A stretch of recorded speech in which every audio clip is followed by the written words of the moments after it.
Olá, meus caros amigos nacionalistas, sejam todos bem-vindos.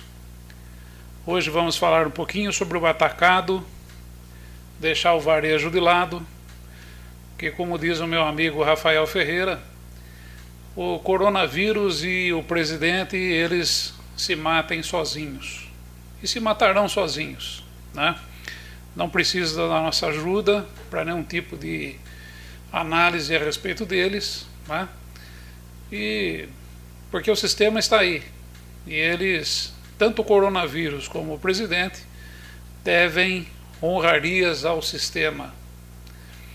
Mas aqui falando a respeito daquilo que nos interessa, a respeito do nacionalismo, hoje tentando dar início, né, a uma conversa assim um pouco mais aprofundada, né, com vocês. Uma pergunta que me fizeram outro dia, se existem outras formas de nacionalismo. Eu acredito que a maioria de vocês saibam, existe uma série de correntes nacionalistas, mas nenhuma dessas correntes nacionalistas elas conseguiram se firmar através da história. E por que isso aconteceu? Muitas correntes nacionalistas, mesmo nas épocas em que foram pensadas e foram criadas, foram desenvolvidas, se transformaram em movimentos, eles não conseguiram se manter, né? Algumas até chegaram aí ao governo de alguns países, mas acabaram tendo aí até que fins trágicos e não deram certo. E por que isso acontece? Porque até hoje o nacionalismo ele se viu pautado ideias conspiratórias, coisas mitológicas, detalhes assim irrelevantes, e na maioria das vezes até conseguiu identificar aí uma série de problemas, uma série de inimigos, né, que uma nação pode ter, mas não conseguiram levar à frente a solução do problema. Na maioria das vezes aí se pensou aí em soluções absolutamente descabidas, partiram sempre pelo simplismo, né, pela simplicidade de se resolver as coisas, e aí se acaba perdendo, né, ao final de tudo, acaba se perdendo e acaba se sendo derrotado pelo sistema de uma forma assim retumbante. Isso sempre aconteceu exatamente pela falta do pensamento, pela falta da filosofia, pela falta do conhecimento. Muitas vezes se identificou, foram identificados os problemas, mas por falta de conhecimento, acabaram não conhecendo o inimigo, acabaram não conhecendo as estratégias do inimigo, acabaram não tendo uma visão a respeito de como o inimigo da nação funciona e como ele opera, e assim acabaram sendo aí derrotados. Por isso, através da história, não tivemos sucesso com nenhuma corrente nacionalista no mundo todo. E também muito por uma dose de arrogância, um certo delírio de grandeza que impede as pessoas de analisarem, pararem e desenvolver o pensamento adequado para aquela situação. Sempre, vou repetir aqui, o nacionalismo se pautou pelo simplismo, pelo imediatismo, e isso acaba não dando bons resultados. As ideias simples, as ideias assim tão fáceis, falar as coisas é muito fácil, porém executá-las é um tanto quanto difícil, é um tanto quanto complicado. E hoje nós estamos vendo, inclusive, que outras ideologias, o próprio socialismo, o próprio comunismo, O próprio liberalismo que nós temos no Brasil hoje, eles estão indo pelo mesmo caminho. Estão indo pelo mesmo caminho, ou seja,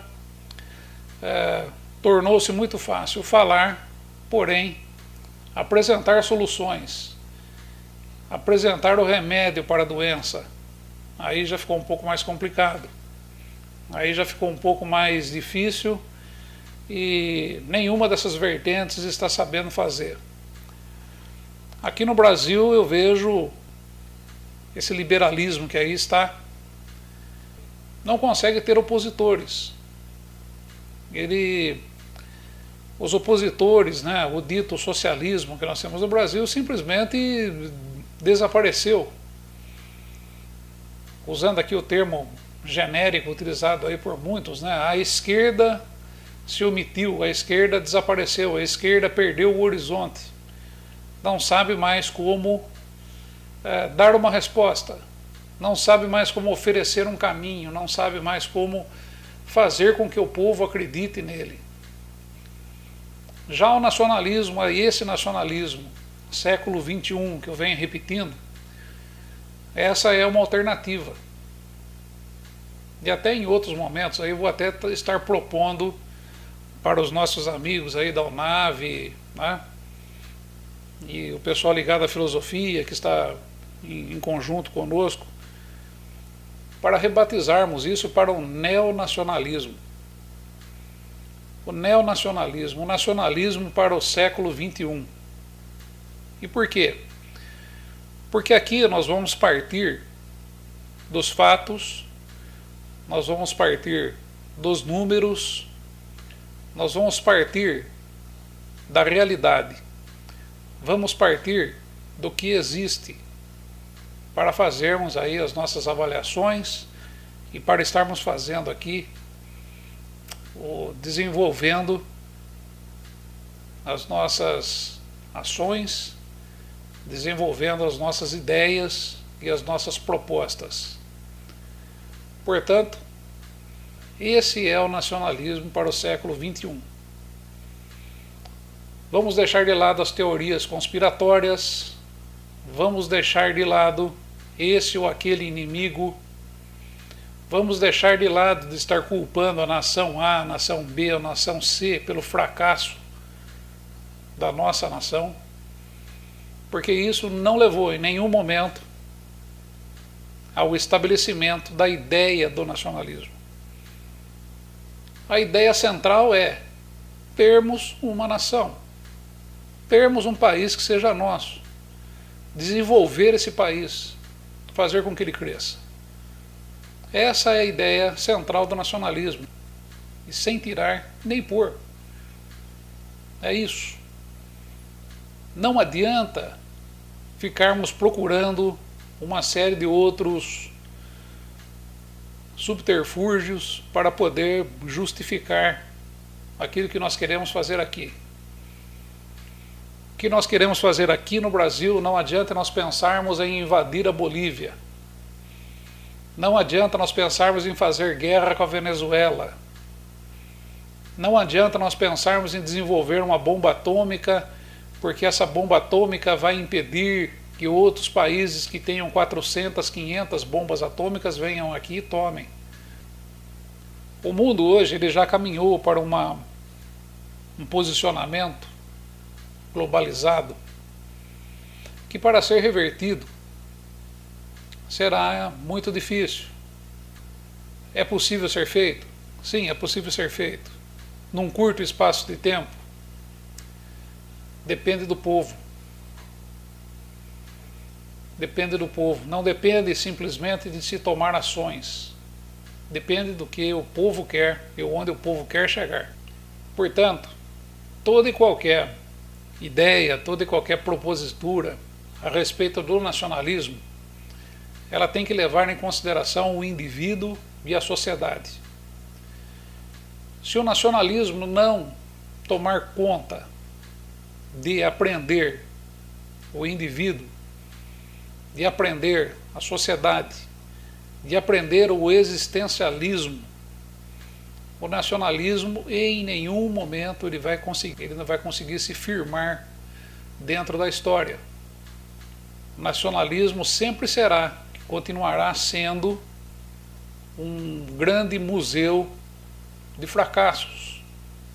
Fracassos, alguns deles vergonhosos, que aconteceram através da história. A ideia central é boa, essa que eu falei para vocês, de se criar uma nação, de se desenvolver essa nação, fazer com que as pessoas se desenvolvam também, mas é preciso conhecer o indivíduo, conhecer a sociedade e conhecer o mecanismo do sistema, como ele funciona. O que está reservado para o Brasil? O que reserva para o Brasil toda essa questão globalista que nós estamos vivendo? Em que estágio nós estamos? Adiantados? No meio do caminho? Atrasados? E aí? Tudo isso tem que ser levado em consideração. Não adianta tomarmos uma bandeira preta na mão, escrita nacionalismo, irmos lá e fincarmos no Palácio do Planalto. De nada vai adiantar. Quando eu falo aqui a respeito do indivíduo, falo aqui a respeito da sociedade, e falo aqui através da interação entre a sociedade e o pensamento que permeia essa sociedade. Estou falando aqui em ouvir exatamente isso. Temos que ter ouvidos abertos para ouvir. Caso contrário, nada será feito. É preciso que nós tenhamos essa consciência. É preciso que nós tenhamos essa certeza. Por isso que eu falo aqui em democracia direta. É por isso que eu falo aqui em o que nós queremos e o que nós não queremos. É preciso partir de um ponto inicial, com o indivíduo e com a sociedade. Não vai ser criando grupos para sair por aí praticando barbáries e tentar impor ao povo nossas vontades, porque isso não funciona mais. Aliás, isso nunca funcionou na história. Durou talvez algum tempo, mas foi destruído, foi derrotado. Portanto, não vamos cair nos mesmos erros, não vamos rezar na mesma cartilha das demais correntes nacionalistas que existem por aí, porque elas já fracassaram uma, duas, três vezes e vão fracassar outras vezes também. Continuarão a ser um fracasso eterno. Continuarão a não dar resposta nenhuma com relação ao sistema. Continuarão não tendo solução nenhuma. O mundo mudou muito desde 1925, 1930. Estamos 100 anos à frente. Tudo se modificou. O pensamento coletivo é outro. Apesar de um pouco atrapalhado, apesar de nos apresentar com uma série de problemas, o pensamento coletivo, ele existe. E nós precisamos identificar esse pensamento coletivo. Qual é a linguagem que está permeando? Qual é a linguagem que está aí dentro? A inteligência artificial já trabalha isso hoje para o sistema. A inteligência artificial já faz isso. Já trabalha os modelos de linguagem, buscando senso comum. E o nacionalismo? Não vou falar das demais vertentes, socialismo, comunismo, liberalismo, porque elas acabaram se fundindo em uma única vertente. As únicas diferenças que nós temos aí entre elas é exatamente o modelo de governo que está em determinados países. Mas todas se fundiram, todas caminham para o modelo globalista. Nacionalismo fica de lado. Vai acabar sendo parte do sistema binário. Nada mais. Será apenas uma muleta para ajudar o sistema a trazer as demais correntes para dentro do globalismo. As outras vertentes para dentro do globalismo. Assim, nós pensamos o neonacionalismo. Assim, nós pensamos o nacionalismo para o século XXI. Exatamente partindo da realidade atual, partindo daquilo que nós temos como realidade para o futuro. Por exemplo, hoje nós temos aí um governo com um discurso liberal de que vai atrair uma série de investimentos para o país e vai fazer com que milhares de empresas estrangeiras venham se implantar aqui, etc, etc, etc, etc. Muito bem. Só que o que eles não contam é que nós não temos estrutura. Estruturalmente, o Brasil é um país que se tornou, através dos tempos, uma verdadeira arapuca para empresas estrangeiras.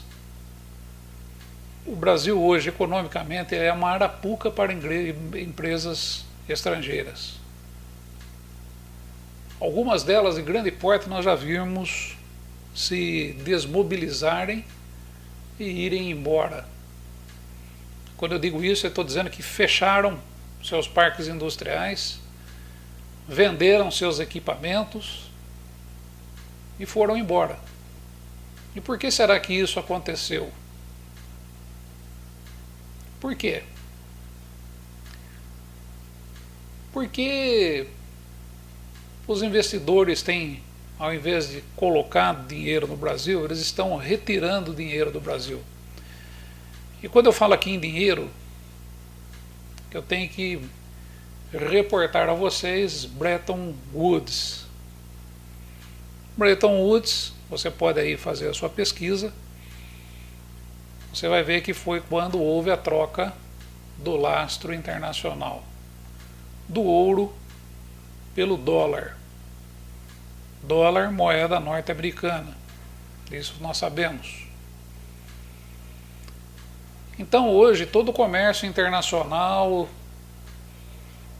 para o desenvolvimento do globalismo, ele está ancorado na moeda dólar.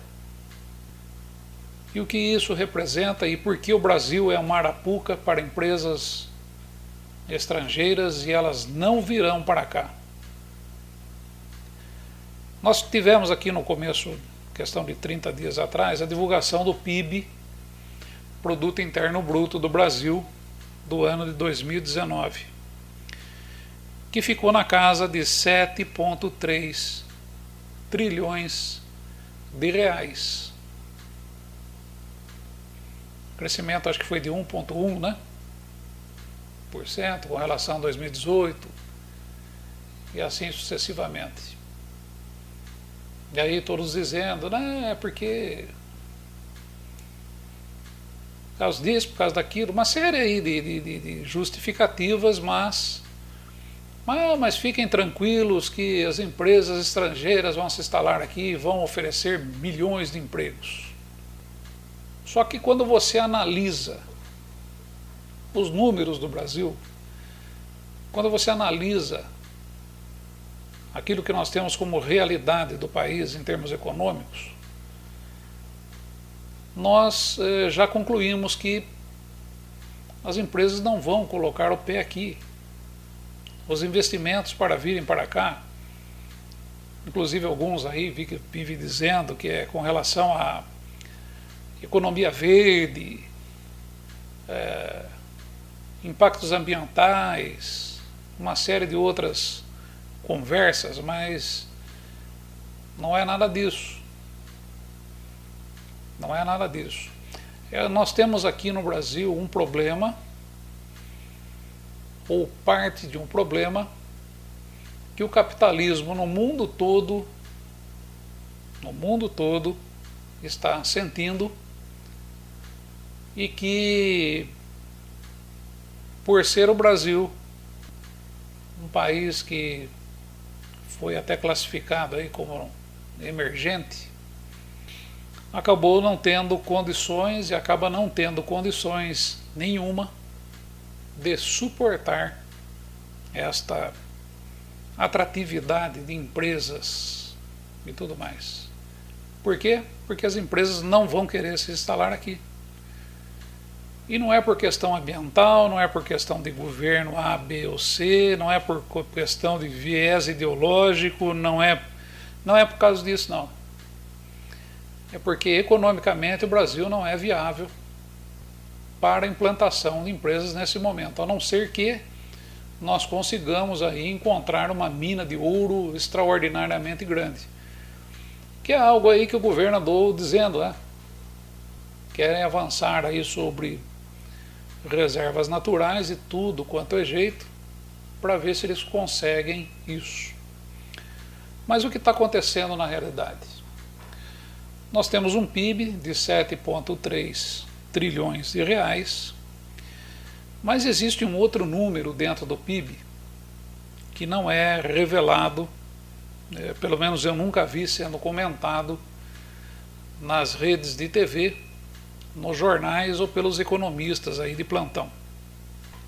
Estou falando do PNB, que é o Produto Nacional Bruto. Dentro do PIB existe o PNB, que somado a impostos, somado a depósitos compulsórios bancários, somado a lucro dos bancos, somado a rentabilidade, né, vamos dizer assim, o resultado dos bens e serviços do Brasil. Cabe aqui um detalhe muito importante: 7,3 trilhões, na verdade, isso é medido apenas sobre aquilo que nós conhecemos como produtos e serviços finais. O que significa isso? Significa que eu tenho o trigo plantado no campo, eu tenho a farinha e eu tenho o pão. O trigo custa 100, a farinha custa 200 e o pão custa 300. O PIB é medido apenas sobre o pão. O pão é o produto final dessa cadeia. Então, a tributação e aquilo relacionado com o produto em si e o seu valor, mais juros bancários e tudo mais, está sobre o pão. Então é desconsiderado aqui o trigo e a farinha. E é considerado apenas no final aqui o pão. Na minha maneira de ver, isso é um problema. Isso é feito inclusive até para deixar o PIB um pouco mais abaixo. Porque o Produto Nacional Bruto, que eu comentei aqui, o PNB, ele se refere a tudo aquilo que o Brasil produz em termos de comércio internacional. É tudo aquilo que o Brasil produz em termos de importação de divisas, tanto das pessoas físicas ou jurídicas instaladas aqui dentro do Brasil, como daquelas pessoas físicas e jurídicas que estão fora do Brasil e que enviam dólares para o Brasil. E dessas empresas e pessoas físicas aqui dentro do Brasil que exportam seus produtos e trazem dólares para dentro do Brasil. O dólar, a moeda âncora do comércio internacional. E o produto nacional bruto do Brasil, ele ficou em 2,23 trilhões de reais. Então nós tivemos um PIB de 7,3 e, arredondando aí, tivemos um PNB de 2,3. Agora vem aqui um dado muito importante. Nos países desenvolvidos, nos países de primeiro mundo, o PNB é maior do que o PIB. Vou repetir. Em países desenvolvidos, Estados Unidos, Alemanha, França, Inglaterra, o produto nacional bruto ele fica acima do valor, ele é maior do que o valor do PIB do país, do produto interno bruto. Ah, muito bem, mas o que isso significa? Significa que o Brasil tem um volume de dólares para transações internacionais. Imagine que uma empresa aqui dentro do Brasil faturou aí seus 500 milhões de reais e quer mandar esses 500 milhões de reais para a matriz dela nos Estados Unidos. O que faz essa empresa? Pega os 500 milhões de reais, vai até um banco e compra, de acordo com o câmbio atual agora, 100 milhões de dólares. 500 milhões de reais, eles fazem 100 milhões de dólares. Perfeito? E enviam esses 100 milhões de dólares para a matriz da empresa nos Estados Unidos. Eu não sei se você percebeu, mas os Estados Unidos essa semana, com toda essa crise de coronavírus e tudo mais, mandou para o Brasil 60 bilhões de dólares. Será que o Brasil, os Estados Unidos está ficando tão bonzinho assim? Será que eles estão assim tão preocupados com o Brasil? Por que os Estados Unidos mandaria 60 bilhões de dólares para o Brasil? Exatamente porque o real está se desvalorizando, está derretendo. Inclusive, agora nós estamos com um ritmo mais acelerado, mas isso já vinha acontecendo no ano de 2019. As empresas estavam se desativando aqui e mandando seus ativos para fora. E agora, nas últimas semanas, chegou-se a um ponto assim absolutamente avassalador, a desvalorização do real. Então, quando os Estados Unidos mandam dólares para o Brasil, é para que o Brasil reforce o caixa para a realização de câmbio de empresas que vão estar enviando recursos para os Estados Unidos.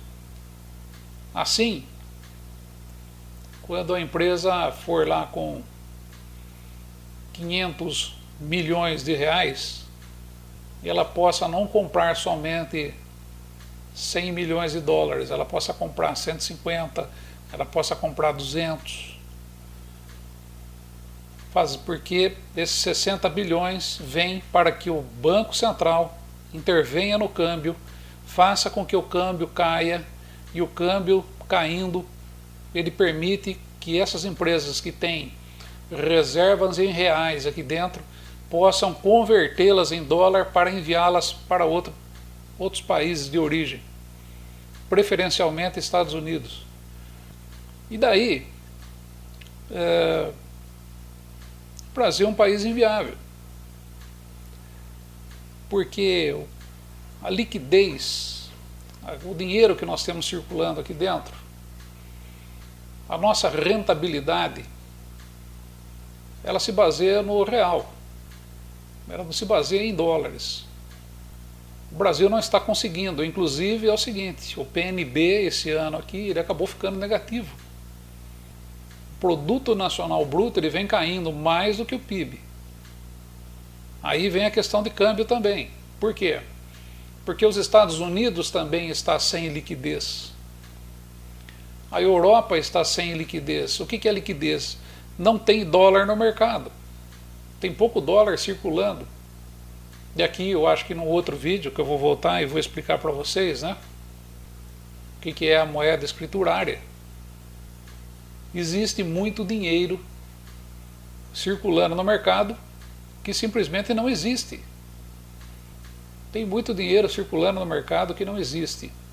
Se hoje nós corrermos nos bancos aqui do Brasil, e todo mundo, eu, você, teu vizinho, teus conhecidos, teus parentes, todo mundo sacar o dinheiro que tem lá, o sistema bancário brasileiro quebra. Quebra em menos de 1 hora e vai ficar ainda de fora um monte de gente sem conseguir sacar o dinheiro. Essa é a situação que nós chegamos.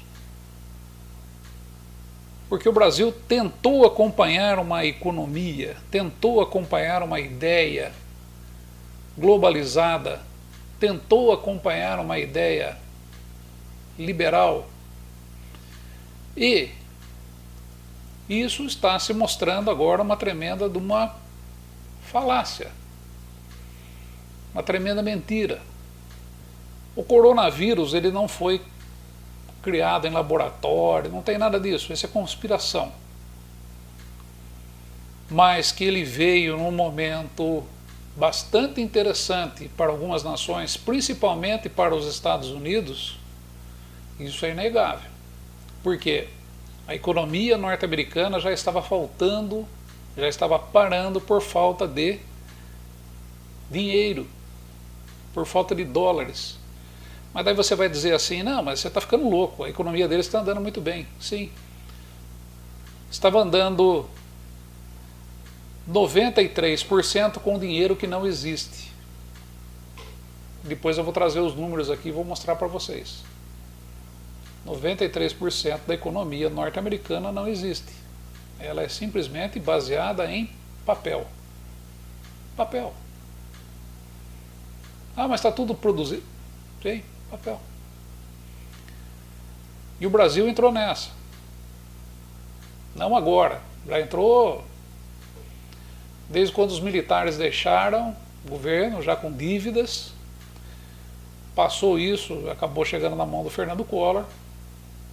E ele teve a ideia de se alinhar ao globalismo. Passamos por Lula, passamos por Dilma, passamos por Temer, estamos com Bolsonaro e todos eles indo na mesma linha. O problema é que eles não contavam que os Estados Unidos teriam um problema de liquidez, conforme está tendo.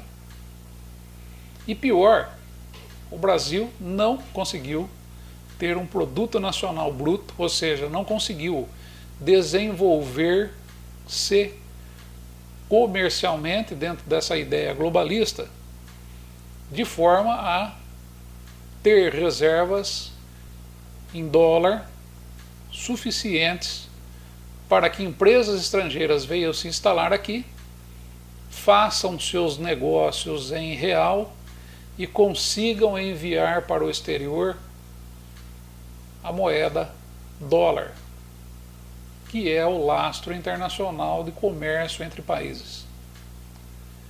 E que é o que mais interessa aos Estados Unidos, porque esse é o capital circulante dentro da nação deles.